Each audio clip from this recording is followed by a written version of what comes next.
ഒരു റോഡിനായി നാട്ടുകാർ മുഴുവൻ ചേർന്ന് സർക്കാർ ഓഫീസുകൾ പലതും കയറിയിറങ്ങി. ജനപ്രതിനിധികളെ കണ്ടപ്പോഴെല്ലാം പരാതിയും നിവേദനവും ഒക്കെ നൽകി. ഫണ്ടില്ല എന്ന പേരിൽ റോഡ് നിർമ്മാണം നടന്നില്ല. ഒടുവിൽ സ്വന്തം പോക്കറ്റിൽ നിന്ന് പണം ചെലവഴിച്ച നാട്ടുകാർക്ക് ഒരു ബ്ലോക്ക് പഞ്ചായത്ത് അംഗം റോഡ് നിർമ്മിച്ചു നൽകി. നമുക്ക് തൃത്താല പട്ടിത്തറ പഞ്ചായത്തിലെ 14-ാം വാർഡിൽ ഒരു റോഡ് വന്ന കഥ കാണാം. തൃത്താല പട്ടിത്തറ പഞ്ചായത്തിലെ 14-ാം വാർഡ് കോട്ടപ്പാടത്തെ നൌഷാദ് പടി റോഡ്. നടക്കാൻ പോലും കഴിയാത്ത റോഡ് സഞ്ചാരയോഗ്യമാക്കണമെന്നാവശ്യപ്പെട്ട് നാട്ടുകാർ പലതവണ അധികാരികളെ സമീപിച്ചു. അവർ നവകേരള സദസ്സിൽ ഉൾപ്പെടെ പരാതി നൽകി. ജനപ്രതിനിധികളെ കാണുമ്പോഴെല്ലാം നിവേദനം കൈമാറി.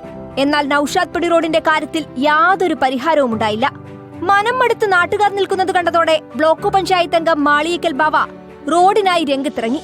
ഫണ്ടാണ് തടസ്സമെന്ന് തിരിച്ചറിഞ്ഞതോടെ സ്വന്തം പോക്കറ്റിൽ നിന്നും ബാവ 1 ലക്ഷം രൂപ റോഡിനായി ചിലവിടാൻ തീരുമാനിച്ചു. ഒടുവിൽ വർഷങ്ങളായി നാട്ടുകാർ കാത്തിരുന്ന നൌഷാദ് പടി റോഡ് ജനിച്ചു.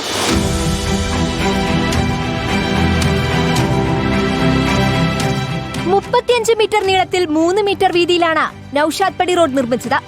ഫണ്ടില്ലാത്തതിന്റെ പേരിൽ നാട്ടുകാരുടെ സഞ്ചാര സ്വാതന്ത്ര്യം നിഷേധിക്കരുതെന്ന് വ്യക്തമാക്കാനാണ് താൻ പണം കണ്ടെത്തി റോഡ് നിർമ്മിക്കാൻ സഹായിച്ചതെന്ന് ബാവ വ്യക്തമാക്കി. 3 മീറ്റർ വീതിയിൽ കൂടുതലുള്ള റോഡാണ് പണി പൂർത്തീകരിച്ച് ആ വീട്ടുകാർക്ക് തുറന്നു കൊടുത്തത്. ഞാൻ പറഞ്ഞ വാക്ക് എനിക്ക് പാലിക്കാൻ കഴിഞ്ഞതിൽ വളരെയധികം സന്തോഷമുണ്ട്. വാതിലുകൾ പലതും മുട്ടിയിട്ടും നടക്കാതെ പോയ നൌഷാദ് പടി റോഡ് നിർമ്മാണം യാഥാർത്ഥ്യമായ സന്തോഷത്തിലാണ് നാട്ടുകാർ. റിപ്പോർട്ടർ, പാലക്കാട്.